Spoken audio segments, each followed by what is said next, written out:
Daniel capítulo 7 está já terminando. Agora começa a segunda parte do livro, porque até o capítulo 6 nós temos a parte narrativa, histórica, contando a história de Daniel na terceira pessoa. Ele, Daniel. Agora Daniel vai falar na primeira pessoa, dizendo: eu recebi, eu estava, eu vi, ele falou comigo. E aí a gente vai perceber que do capítulo 7 em diante é uma literatura apocalíptica. Vai tratar de visões, simbolismo que a gente precisa entender dentro de um gênero literário chamado apocalíptico. E este gênero literário ele é configurado no período interbíblico e ele chega no Novo Testamento já com uma estrutura definida: cores, números, pessoas, animais até pré-históricos, animais mitológicos que nem existem, mas vão aparecer dentro do sonho para comunicar algo. E a gente precisa entender quando fala estrelas, quando fala chifre, quando fala vermelho, amarelo, quando fala número 7, 1000, quando fala de mar, terra, sol. Isso existe uma sinalização numerológica e simbólica dentro da literatura apocalíptica. E aí a gente vai no capítulo 7 perceber isso, Daniel falando do primeiro ano de Belsazar, que é um período antes do capítulo 5. O capítulo 7 fala do primeiro ano e o capítulo 8 fala do terceiro ano. Só que o capítulo 5 acontece no último ano do governo de Belsazar. No capítulo 7 aqui, se a gente for seguir uma ordem cronológica, Belsazar já estava morto, porque ele não morreu no capítulo 5. Então a gente precisa considerar isso. Por isso que eu digo, olha, leia mais de uma vez o livro para você entender. É verdade. Capítulo 7, versículo 1. A visão dos 4 animais simbólicos. Se concentra aí. No primeiro ano de Belsazar, rei da Babilônia, teve Daniel na sua cama um sonho e visões de sua cabeça, e escreveu logo o sonho e relatou a suma das coisas. Falou Daniel e disse: eu estava olhando na minha visão de noite, e eis que os 4 ventos do céu combatia no mar grande. E 4 animais grandes, diferentes uns dos outros, subiam do mar. O primeiro era como um leão e tinha asas de águia.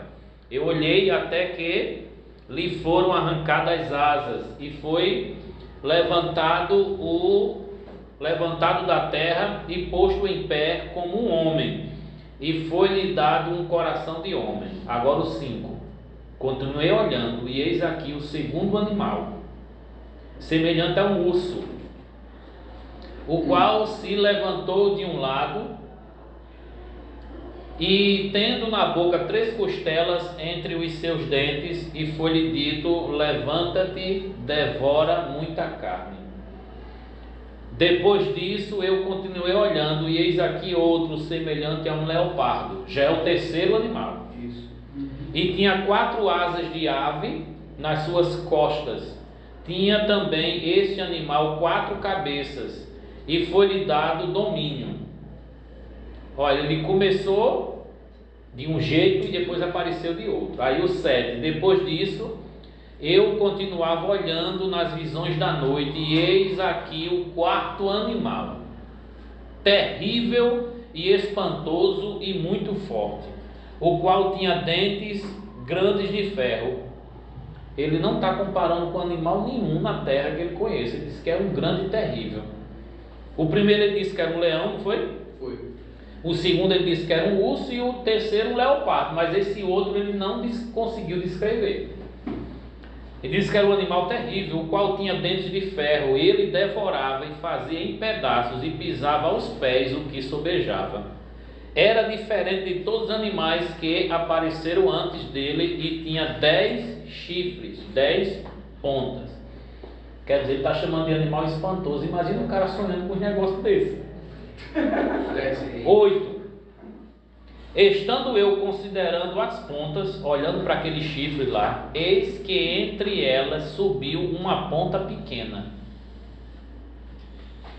diante da qual 3 das pontas primeiras foram arrancadas. Quer dizer, saiu 3 para nascer uma. E eis que esta ponta havia olhos, como olhos de homem, e uma boca que falava grandiosamente. Olhos e boca num chifre pequeno. 9. Eu continuei olhando até que foram postos uns tronos. E um ancião de dias se assentou. A sua veste era branco como a neve, e o cabelo da sua cabeça como a lã branca, e no seu trono chamas de fogo, e as rodas dele fogo ardente. Aí já bem comparado com a visão que teve em Apocalipse, né? 10. Um rio de fogo manava e saía de diante dele, milhares de milagres o serviam, e milhões de milhões estavam diante dele. Assentou-se para julgar, e abriram-se os livros. Também no livro de Apocalipse tem isso. 11. Então estive olhando por causa da voz das grandes palavras que provinha da ponta. Quer dizer, aquela ponta que tinha uma boca, ela falava. Estive olhando até que o animal foi morto, e o seu corpo desfeito e entregue para ser queimado pelo fogo. Quer dizer, depois que apareceu o ancião de dias, o animal monstruoso foi morto. 12. E quanto aos outros animais, foi-lhe tirado o domínio. Todavia foi-lhes dado prolongação de vida até certo espaço de tempo. Então, cada animal viveu por um tempo determinado, até aparecer o animal espantoso, e esse animal espantoso ele só foi destruído pelo ancião de dias. 13. Eu estava olhando nas minhas visões da noite, e eis que vinha nas nuvens do céu um como o filho do homem. Quer dizer, por causa do Novo Testamento, né? Esse termo já é comum para a gente. E dirigiu-se ao ancião de dias, e o fizeram chegar até ele. E foi dado a este o domínio, a honra, o reino, para que todos os povos, nações e línguas o servissem. E o seu domínio é um domínio eterno que não passará, e o seu reino único que não pode ser destruído. Aleluia, glória a Deus. Amém. Glória. 15. Quanto a mim, Daniel, o meu espírito foi abatido dentro do meu corpo, e as visões da minha cabeça me espantaram. Versículo 15. Daqui a pouco a gente continua. Só me lembro que eu parei no 15. Não é? A gente vai observar que Daniel já tinha uma noção dos reinos que viriam a partir da revelação da estátua. Lembra que no capítulo 2, Deus entregou a Nabucodonosor a revelação do futuro, de futuros reinos. E esses reinos representavam o primeiro reino, Babilônia. Qual seria o segundo? Medo-Persa, porque na estátua que ele viu, 2 braços se juntavam, e era inferior, por isso que era de prata, estava abaixo da cabeça. E aí esse governo que se juntaria, os medos e os persas, destruiria na sequência a Babilônia. E quem viria depois do Medo-Persa? Não, o Império Grego. O Império Grego, ele aparece que na ordem, na sequência, na história, realmente os gregos vieram depois dos persas. Já no período interbíblico, o período interbíblico depois de Malaquias, quem está governando o mundo, entre Malaquias e Mateus, quem está governando o mundo é a Grécia. Alexandre o Grande, e depois os seus 4 governantes, que aqui menciona que o leopardo, que representa o governo de Alexandre, ele depois vai ter 4 chifres, né? Depois de um chifre que é tirado, 4 chifres assumem, e justamente as 4 províncias que foram divididas. E aí é claro, o monstro que aparece primeiro na visão representa o leão, representa a Babilônia. O urso que levanta com as 2 mãos, o urso representa 2 que se juntaram, Medo-Persa. Então, depois do leão sair de cena, quem é que entra em cena? O urso, o governo Medo-Persa. Depois que sai o urso, entra o leopardo. O leopardo representa o terceiro reino. Qual é o terceiro reino? Grego. E aí, os pés da estátua e o monstro terrível representam o mesmo reino. Quem é o reino? Depois da Grécia, no Novo Testamento, qual é o império predominante lá? Romano, o Império Romano. Aí para a história bíblica, né? Porque aí depois houve outros impérios, né? Sim, impérios mundiais, de acordo com a revelação bíblica, vai da Babilônia para Roma, não é? Roma, impérios mundiais. Ele foi dominado pelo período bizantino, né? Isso. O Império Bizantino. Que na verdade ficou dividido entre Ocidente. A parte bíblica, o cano já havia sido fechado, isso não é mencionado na Bíblia. Né? Não é mencionado. Que de alguma forma, alguns, quando estudam Daniel, ver no Império Romano um modelo para os impérios subsequentes, que é só uma cópia do romano. O governo romano ele só vai ser extinto da terra quando vier o reino do Cristo, porque esse governo romano, de acordo com o Apocalipse, ele é a Babilônia que embebeda as nações de geração em geração. Continua ainda. E continua até hoje o Império Romano sendo copiado por outros impérios e etc. E a gente vai depois entrar nesse assunto. Quando a gente percebe o paralelo entre o capítulo 2 e o 7, nós estamos falando de 4 impérios. Para não esquecer, quais são os impérios? O primeiro, Babilônio, Medo-Persa, grego e romano. De novo, Babilônio, Medo-Persa, grego e romano. Os animais que nós vimos aí, vai. O primeiro, leão, urso, leopardo e o animal terrível. Não é? Oi? Animal desconhecido. O animal desconhecido. Leviatã. Qualquer animal que seja. Lula. Não está. E aí, Lula Não entrou na Bíblia não. Só Não, que foi interessante. E aí quando a gente gostou, né? No versículo 16, a gente vai perceber que não é uma dedução nossa essa ideia dos animais representar nações. O anjo que vem falar com Daniel diz que realmente esses animais representam nações. E coincidentemente são as mesmas nações que foram reveladas na estátua de Nabucodonosor. E coincidentemente no capítulo 8, esses dois dessas nações são representadas aqui no bode e no carneiro, que a gente vai ler daqui a pouco. Me ajuda aí, a partir do... qual é o versículo? 16. Cheguei-me a um dos que estavam perto e pedi-lhe a verdade acerca de tudo. Daniel não estava entendendo nada. E ele me disse e me fez saber a interpretação das coisas. Então ele pediu ao anjo que lhe interpretasse. 17. Esses grandes animais, que são 4 reis que se levantarão na terra. Mas os santos do Altíssimo receberão o reino e possuirão o reino para todo sempre, de eternidade em eternidade. Que aqui no caso tem a ver com aquele filho do homem que recebe daquele ancião de dias a autoridade para reinar. E quem segue o filho do homem está dentro desse reino inabalável. Quem segue o filho do homem, diga amém. 19. Então tive desejo de conhecer a verdade a respeito do quarto animal. Ficou curioso o quarto animal, que era diferente de todos os outros, muito terrível, cujos dentes eram de ferro e as unhas de metal, que devorava e fazia em pedaços e pisava aos pés o que sobrava. 20. E também das 10 pontas que tinha na cabeça, e de outra que subia de diante da qual caíram 3. Daquela ponta digo que tinha olhos e uma boca que falava grandiosamente, e cuja aparência era mais firme do que o das suas companheiras.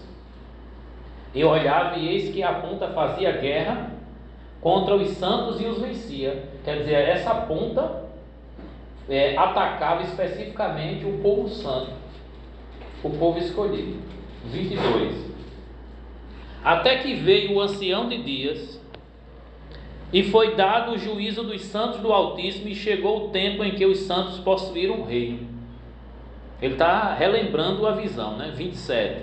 E disse assim: o quarto animal, já é a interpretação, será o quarto reino da terra, o qual será diferente de todos os reinos, e devorará toda a terra, e a pisará os pés, e a fará em pedaços. Não, o último animal, o último representa Roma. O que representa o Império Grego é o leopardo, que foi rápido e foi um governo muito ligeiro. 24.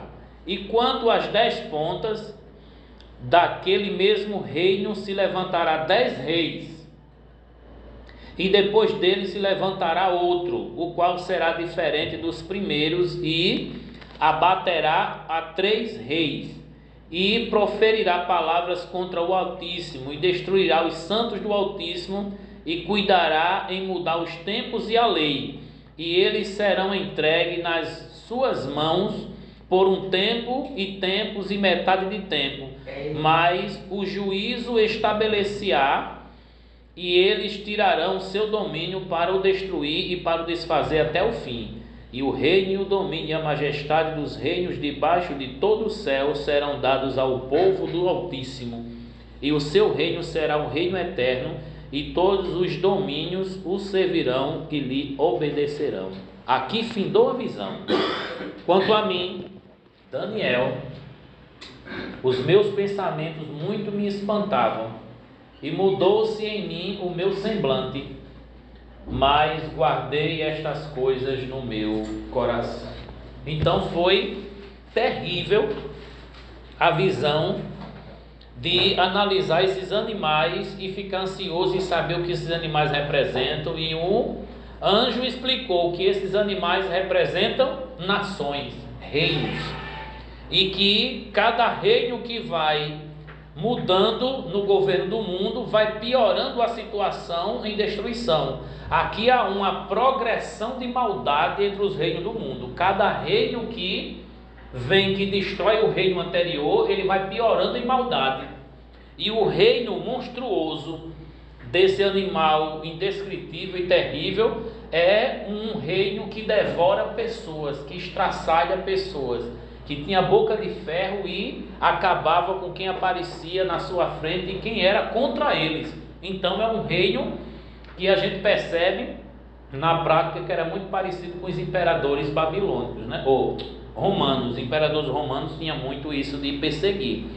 E aí, nesse capítulo 7, que a gente vai encontrar o comentário aqui no capítulo 15 e 16 da nossa apostila, está se referindo a revelações futuras de impérios, e não tem, vamos dizer assim, muito mistério, porque a gente já vinha no capítulo 2 tratando sobre esses 4 impérios. Porém, quando fala no versículo 24, 25 e 26 de um tempo, 2 tempos e metade de tempo, e que aponta que tinha boca e olhos, que falava de forma blasfêmica, aponta para uma característica lá em Apocalipse 13, da besta que subiu da terra e que subiu do mar, o falso profeta e o anticristo, que muita gente fala da grande tribulação que ele vai aparecer. E aí, um tempo, 2 tempos e metade de tempo, 3,5. Parece 3 anos e meio, que é a metade de 7. E aí muita gente sugere que esse indivíduo aqui é uma alusão ao anticristo, que vai aparecer num período ainda de 7 anos de tribulação que está para acontecer.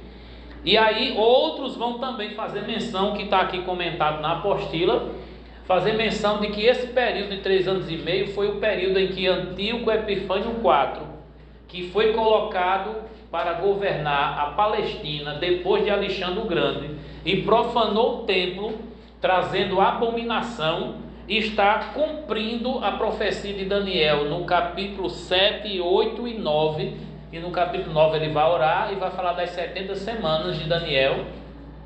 E nas 70 semanas o antigo Epifânio é falado de novo da abominação assoladora que vai estar no templo. Então muita gente considera o capítulo 7, o capítulo 8 e o capítulo 9 como cumprimento duplo. Cumprimento histórico no período interbíblico e o cumprimento futuro quando chegar esse período do anticristo. 3,5. 3,5 com 3,5, independente de se ser 7 anos ou não, muita gente aplica em 2 momentos, um histórico e um futuro. Um no passado e um no futuro. Um naquela época próxima a Daniel, que foi no período dos Macabeus. Por isso que eu sugeri ler o livro de 1º e 2º Macabeus, para poder entender esse período aqui. E aí a gente vai perceber que houve realmente um destaque no capítulo 8 do governo do grego e o governo persa, que a gente vai ler agora no capítulo 8. Tem alguma pergunta? Fale agora ou cale para sempre. Alguma pergunta? Eu tenho esquecido. Tudo bem, melhor ainda. Melhor ainda. Nota, isso mesmo. Ele falou sobre... Vamos para o capítulo 8 agora, acompanhe comigo, que corresponde à página 18 da nossa apostila. Estamos chegando, viu? Essa aqui é a segunda fase da nossa análise de 5 a 8. Na próxima semana vai ser de 9 a 12. As visões, que é uma sucessão de revelação muito parecida com o que já foi falado. É só um complemento detalhado, cada vez mais, cada capítulo é um detalhamento do que está para acontecer. 8 verso 1. Daniel, a visão de um carneiro e de um bode. Deus está falando aí com alguém. Para tomar banho. No ano 3º do reinado do rei Belsazar, já é o 3º ano, apareceu-me uma visão a mim, Daniel, depois daquela que me apareceu no princípio. Quer dizer, 3 anos atrás. No primeiro ano do reinado ele teve a visão dos monstros, aí não tinha tido visão nenhuma. 3 anos depois ele vai ter a visão de novo. Agora ele vai ver um bode e um carneiro. E vi na visão acontecendo quando vi que eu estava na cidade de Suzã, na província de Elão. Era uma cidade lá da Babilônia. Vi, pois, na visão que eu estava junto ao rio Lai. E levantei os meus olhos e vi, e eis que um carneiro estava diante do rio, o qual tinha 2 pontas. E as 2 pontas eram altas, mas uma era mais alta do que a outra, e a mais alta subiu por último. Vi que o carneiro dava marradas para o ocidente e para o norte e para o meio-dia, e nenhuns animais podiam estar diante dele, nem havia quem pudesse livrar-se da sua mão. E ele fazia conforme a vontade dele e se engrandecia. Estando eu considerando isso, eis que um bode vinha do ocidente sobre toda a terra, mas sem tocar no chão.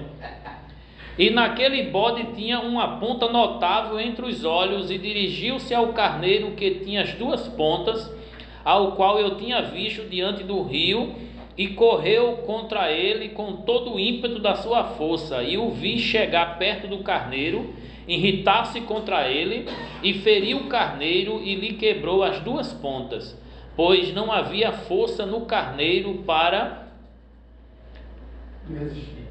parar diante dele, e o lançou por terra e o pisou aos pés. Não houve quem pudesse livrar o carneiro da sua mão. Isso aí foi até o 7, não foi? Pronto. Deu para perceber que agora os animais estão sendo identificados. Um carneiro e um bode. E o coitado Daniel só vê briga, só vê desmantelo. E aí ele vai ver, e a partir do mar de novo, do rio, vai surgir o carneiro com 2 pontas, uma maior do que a outra. E a gente vai perceber que ele representa um reino que se juntou. 2 pontas, 2 chifres, 2 poderes. Então chifre, na visão de Daniel, sempre é reino, poder, né? E aí, 2 reinos se juntaram, representado um carneiro. Vem um bode mais forte do que esse carneiro com 2 chifres e destrói. E a gente vai perceber quem representa o carneiro no período em que Daniel está escrevendo isso. A gente vai ver Daniel revelar. Por isso que eu disse, leia o livro de Daniel.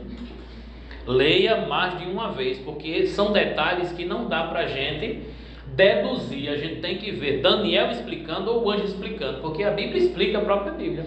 Essa leitura vai contar como leitura ou não? Oi?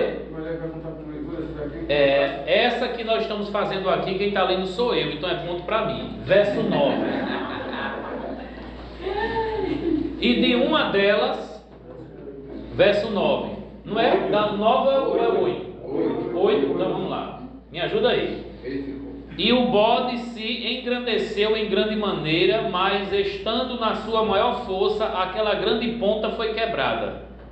E subiram no seu lugar 4 também notáveis para os 4 ventos do céu. E de uma delas saiu uma ponta muito pequena, a qual crescia muito para o meio-dia e para o oriente e para a terra formosa. Quer dizer, desse bode tinha um chifre que saiu e entrou 4. E dos 4 tinha um, que era o nojento da história, no meio dos 4. E aí a gente vai seguir o 10.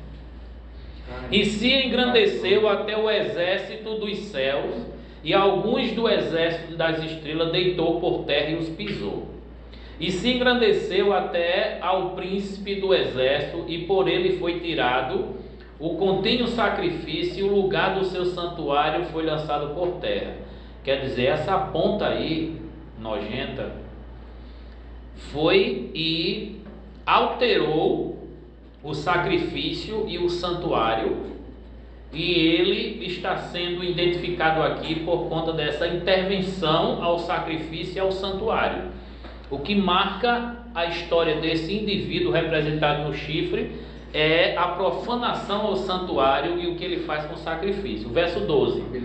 E o exército lhe foi entregue com o sacrifício contínuo por causa das transgressões, e lançou a verdade por terra, e fez isso e prosperou. Depois ouvi um santo que falava, e disse outro santo àquele que falava: até quando durará a visão do contínuo sacrifício e da transgressão assoladora, para que seja entregue o santuário e o exército, a fim de serem pisados? E o 14 dá uma medida. E ele me disse: até 2.300 tardes e manhãs. E o santuário será purificado. Quer dizer, o processo vai ser longo, mas depois de 2.300 tardes e manhãs, aí vai cessar essa profanação. 15. E aconteceu que, havendo eu, Daniel, visto a visão, busquei entendê-la, e eis que se me apareceu diante de uma como semelhança do homem. E ouvi uma voz do homem nas margens do Ulai, o qual gritou e disse: Gabriel, dá a entender a visão. Um anjo aí disse para Gabriel: revela, entrega o rolo, vaso. Aí o 17. Veio perto de onde eu estava, e vindo ele, fiquei assombrado e caí sobre o meu rosto, mas ele me disse: entende, filho do homem, porque esta visão se realizará no fim dos tempos. E estando ele falando comigo, caí com meu rosto em terra, adormecido. Ele, pois, me tocou e me fez estar em pé. Quer dizer, a visão deixava ele enfraquecido, né? 19. E disse: eis que te farei saber o que há de acontecer no último tempo da ira, porque ela se exercerá no determinado tempo do fim.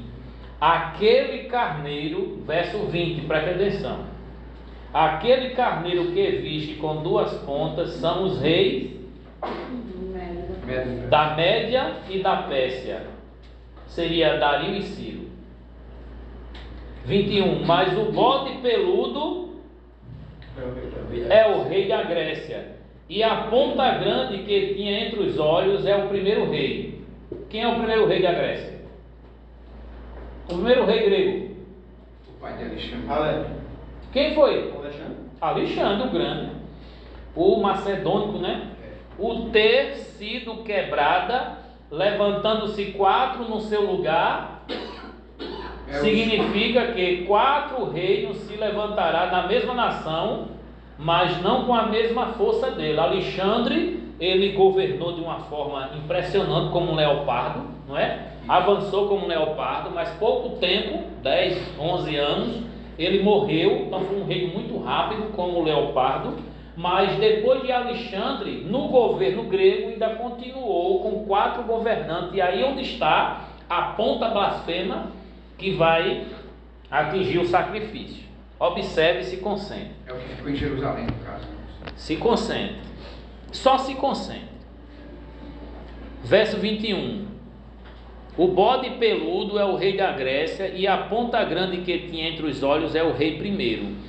O tecido quebrado, levantando-se 4 em seu lugar, significa que 4 reinos se levantarão na mesma nação, mas não com a mesma força. Ainda estás falando da Grécia.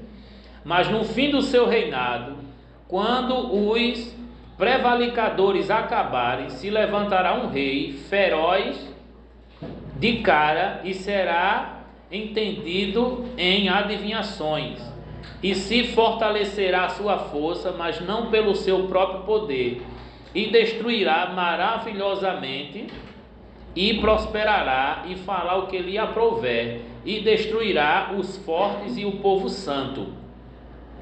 Aí vem o 25. E pelo seu entendimento também fará prosperar o engano da sua mão, e no seu coração se engrandecerá, e por causa da tranquilidade destruirá muitos, e se levantará contra o príncipe dos príncipes, mas sem mão será quebrado. E a visão da tarde e da manhã que foi dita é verdadeira. Tu, porém, cerra a visão, porque só daqui a muitos dias se cumprirá. E eu, Daniel, enfraqueci e estive enfermo alguns dias. Então levantei-me e tratei do negócio do rei, e espantei-me acerca da visão, e não havia quem a entendesse.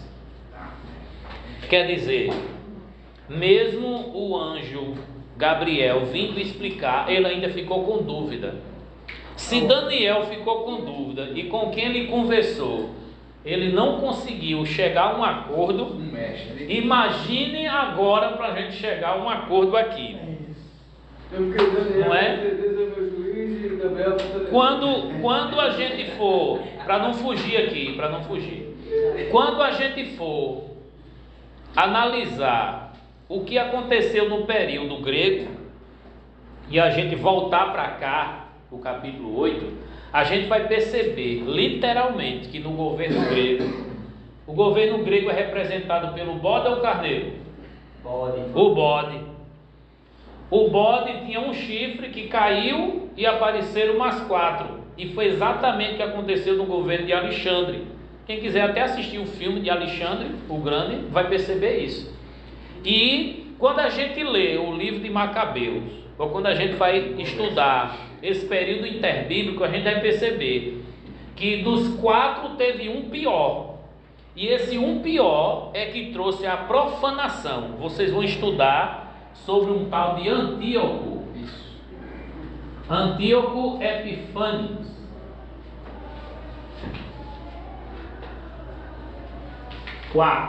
Esse cara aqui é uma tipificação do anticristo, porque ele oferece um porco no templo de Zorobabel, que foi construído depois que o povo voltou da Babilônia. O templo de Zorobabel ainda existe, e o Antíoco, ele vai ser um dos que vai estar governando. Ele é da Síria, ele vai estar governando nessa dimensão da Palestina, onde está Israel, e ele é blasfemo.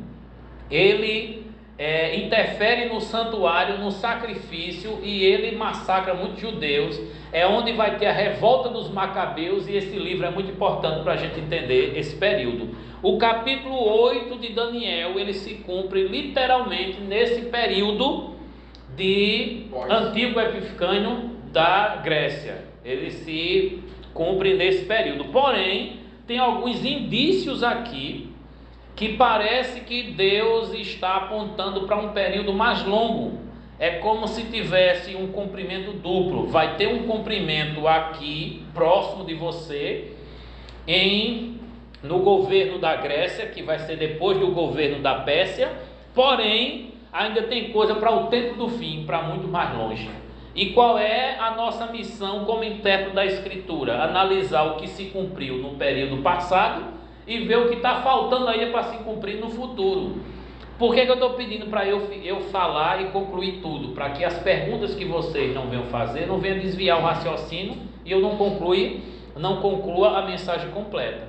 E a mensagem completa é: Daniel ficou confuso. E ele não vai sossegar enquanto não vier uma resposta do porquê que Deus falou 2.300 tardes e manhãs. Não era 70 anos, porque ainda tem mais coisa.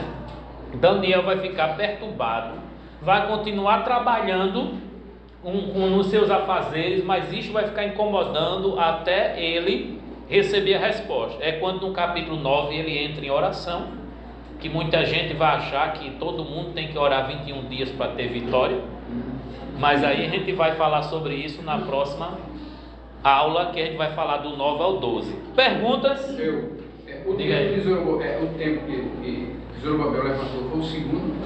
Depois de Salomão, que a Babilônia destruiu, aí veio o de Zorobabel, que foi destruído no período de Antíoco Epifânio, no período dos Macabeus. E quando chega o general romano invadindo lá, o que tinha ainda, aí foi que destruiu mais ainda. E quando chega o período de Jesus, o templo de Herodes é erguido, é o terceiro templo, que no ano 70 da era cristã vai ser destruído também. Então são 3 templos, todos 3 destruídos. Diga aí. Acerca da leitura dos animais, seria de fato uma revelação aí da parte de Deus. Sim. Que existe um julgamento ou algo específico da parte de Deus, porque ele vai apresentar o governo Medo-Persa como um carneiro, né? E a parte do governo grego como um bode, né? O bode a gente sabe que é uma figura, biblicamente falando, uma figura de rebelião contra Deus, né? Então, de fato, o carneiro pode ser visto como algo que foi usado por Deus naquele momento, inclusive para libertar o povo e devolver, né, para a região de Jerusalém. Você está inserindo uma interpretação particular. Então, eu estou desenvolvendo o pensamento e queria ouvir acerca disso. Heresia. Então é assim. Porque há uma representação para a figura. O perigo da interpretação de visões é texto fora do contexto. Então, o contexto vai só especificar as características do animal, e essa característica do animal representa como o reino vai se comportar. E aí, independe de ser bode ou de ser carneiro, em outros textos, em outros contextos, independente de como é. Todos os reinos que sucedem aqui aparecem por intervenção divina e com propósito divino. Porém, o único grupo que interessa a Deus é o povo santo.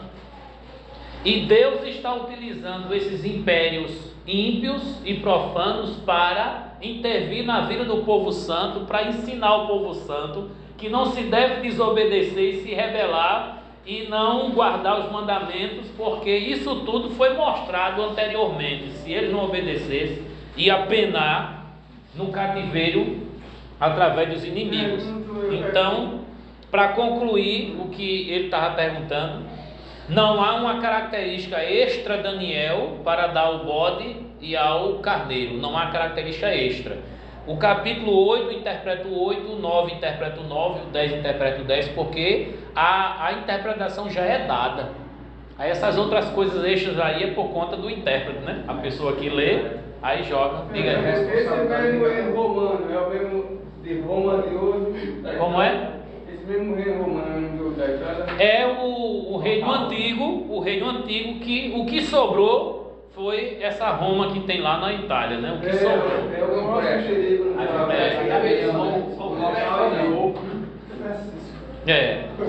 E aí é claro, tem gente que vai dizer que a Igreja Católica Apostólica Romana representa esse Império Babilônico, porque é a Babilônia do livro de Apocalipse, e essa é mais uma das interpretações que tem do livro de Apocalipse. Então, a gente não vai se apressar a tratar do livro de Apocalipse, já que a gente está tratando aqui no livro de Daniel. Tem uma pessoa que está nos visitando que está querendo fazer pergunta. Ele tem direito a fazer pergunta? Claro. Então vamos lá, diga aí. Você não perdeu o resto do cabelo aqui.